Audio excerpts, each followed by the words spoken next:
Mesdames, Messieurs, c'est un plaisir de vous savoir nombreux à ce rendez-vous de l'information. Merci de votre fidélité au sommaire de cette édition. 28 février 1990, 28 février 2018, il y a 28 ans que la Conférence nationale des forces vives de la nation prenait fin. Nous reviendrons dans cette édition sur les discours de deux icônes de cette conférence nationale. Rentrée politique du bloc de la majorité parlementaire ce mardi 27 février 2018, il dénonce des manœuvres de certains politiques pour déstabiliser le chef de l'État. Les cours et tribunaux sont fermés, effet de la nouvelle grève des magistrats qui protestent contre les défalcations. Ce sera tout pour les titres.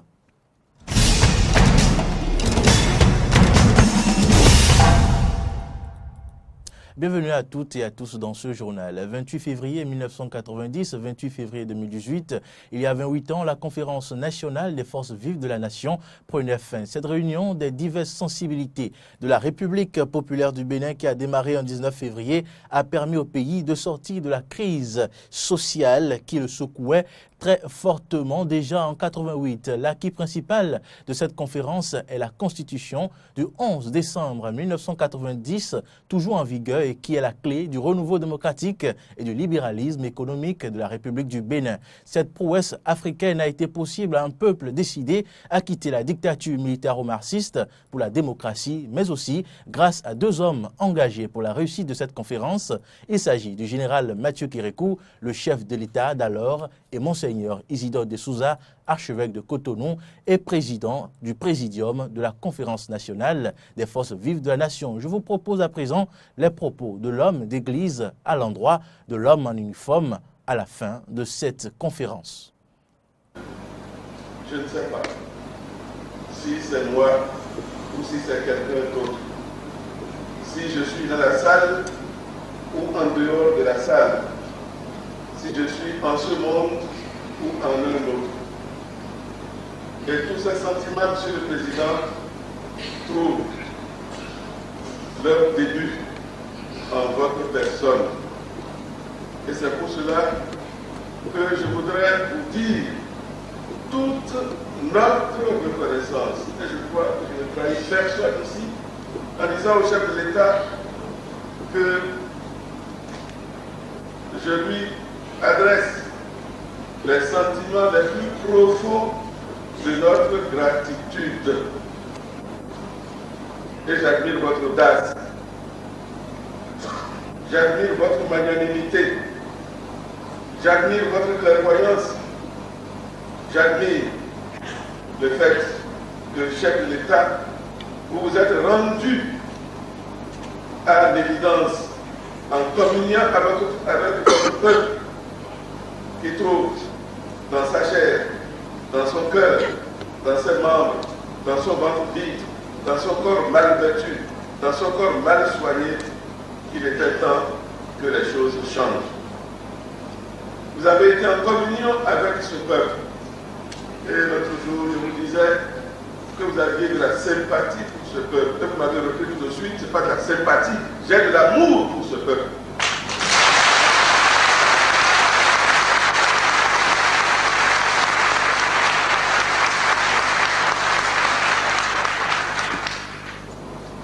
Je voudrais vous remercier au nom de toute la conférence. C'est vous qui êtes nos mandants, même si nous sommes les invités du chef de la République. L'invitation a d'abord été adressée à vous. Et c'est vous qui nous avez donné mandat de venir répondre à l'invitation du chef de l'État à notre place. Vous attendez beaucoup de cette conférence. Et je vois que la conférence a apporté beaucoup. Elle a tellement apporté qu'elle a pu être définie comme un coup d'État civil. Ne parlons pas du coup d'État, parlons plutôt du réveil de tout le peuple béninois, du réveil de tout le pays, sans exclusive, depuis le chef de l'État jusqu'aux plus petits citoyens et citoyennes. Car cette conférence nous aura évité peut-être une guerre civile. Cette conférence nous aura permis d'éviter tout excès de violence. Rien ne se règle dans la violence. La violence appelle la violence. Je vous le disais, l'un des hommes qui ont permis la tenue de cette conférence nationale de février 90 et sa réussite est bien évidemment le général Mathieu Kérékou, président de la République, qui a accepté de convoquer cette assise alors que son pouvoir échouait une fronde sociale sous fond de non-paiement de salaire, de pensions et de bourses. Bref, une crise économique sans précédent. L'homme a par ailleurs gravé son nom dans l'histoire en acceptant toutes les décisions issues de la conférence nationale des forces vives de la nation, à l'issue de laquelle il laissera le pouvoir, laissant le pays tourner de la dictature au marxisme-léninisme pour l'adoption de la démocratie. Je vous propose d'écouter le général Mathieu Kérékou à l'issue de cette conférence. Aujourd'hui, mercredi 28 février 1990, nous prenons à témoin le peuple béninois tout entier en affirmant solennellement notre engagement à faire mettre en œuvre de manière réaliste toutes les décisions issues des travaux de la conférence nationale des forces vives de la nation. Excellences, Madame, Messieurs, au nom des intérêts supérieurs de la nation et du peuple béninois tout entier, nous disons que les décisions prises par la conférence seront appliquées dans l'ordre et la discipline, librement consenties. Ce n'est pas du défaitisme, ce n'est pas la capitulation. C'est une question de responsabilité nationale. Hôtel PLM à Ledjo, cet espace qui a abrité 10 jours durant les près de 500 délégués venus de divers horizons pour cette conférence nationale végète aujourd'hui dans un état de décrépitude sauvage. Le ministre de la Justice, Joseph Diogbenou, s'est prononcé sur la question lors du point de presse du Conseil des ministres le 21 février dernier. Sur donc le lieu auquel la conférence nationale s'est déroulée. C'est notre patrimoine. La conférence nationale fait partie, non pas seulement de la culture béninoise, désormais, de la culture africaine. C'est un repère fondamental. Alors, de ce point de vue, vous savez bien que cela fait partie du programme d'action du gouvernement, de sa démarche en vue de protéger le patrimoine culturel, le patrimoine touristique. En temps opportun, les démarches qui sont faites pour redonner vie à cet espace, à ce lieu, à cette valeur que nous avons, ces démarches vous seront rendues publiques. De la majorité parlementaire BMP, soutien du président Patrice Talon était face à la presse ce mardi. Ils se sont prononcés sur les grands dossiers qui font l'actualité nationale. Ils dénoncent par ailleurs, les membres de ce bloc, un système d'intoxication qui vise à nuire à la politique du chef de l'État, Athanase Talon. Cette sortie qui fait office de rentrée politique a été une occasion pour Jean-Michel Abimbola et ses pairs de réaffirmer leur soutien au chef de l'État et de se prononcer sur les sujets brûlants de l'actualité. Constitué de 61 députés, de 6 groupes parlementaires venant de toutes les contrées du Bénin, nous avons décidé d'apporter notre soutien sans faille aux actions visant à améliorer durablement les conditions de vie de nos populations. Ce soutien, qui n'exclut pas, conformément à la Constitution, le contrôle de l'action gouvernementale, consiste notamment à accompagner l'action gouvernementale par le vote de propositions et projets de loi.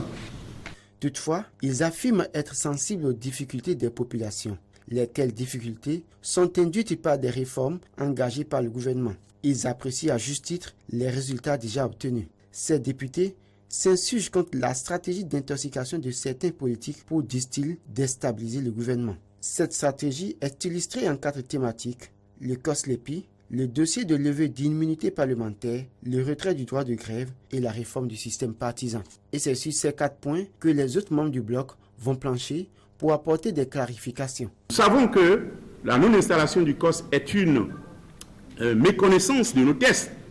Mais est-ce que devons-nous rester là à pleurnicher sur le lait renversé? Nous prenons acte de cela et puis avançons maintenant. Le COS qui va faire son travail, qui servira de base aux élections de 2019, sera installé le 1er juillet. Mais dans tous les cas, comme je l'avais dit, l'Assemblée nationale est dans la logique de se conformer à la décision de la Cour. Nous avons dit, lutte contre la corruption. Nos concitoyens nous attendent sur la question de l'impunité.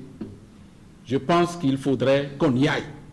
Nous sommes d'accord pour lutter contre l'impunité, nous sommes d'accord pour mener une lutte contre la corruption. Le dossier nous sera soumis au Parlement, nous n'avons pas été encore saisis de ça. Je pense qu'à l'occasion, le BMP avisera. Concernant les grèves et les défalcations opérées sur salaire pour faire de grève, l'honorable Louis Vlavonou recommande aux différentes parties de se porter devant le juge administratif. Boniface Yeroutomin, quant à lui, abordera la question de la réforme du système partisan. Le juge administratif pouvait être saisi. Et lorsque la décision est rendue, chacun va encore se ranger. Si le juge administratif dit que le gouvernement a une mauvaise lecture de cet article, les défalcations seront restituées immédiatement. Ça, c'est clair. Les gens sont convaincus du bien fondé de faire des réformes. Les gens sont convaincus de la pertinence de certaines propositions, mais il fallait montrer que parce que ça vient de ce gouvernement, parce que ça vient du Parlement, il faut tout faire pour montrer que ce n'est pas opportun. Les gens, c'est un peu faire preuve d'une mauvaise foi.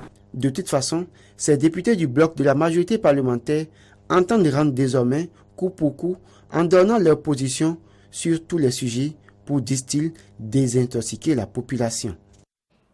Dans un autre registre, vous le savez, les magistrats sont de nouveau en grève à cause des défalcations sur salaire, conséquence des dernières grèves pour s'insurger contre le retrait, évidemment, de ce droit aux agents de la justice et aux magistrats. Laurent Toninkes est allé faire le constat de cette grève de 5 jours sur 5.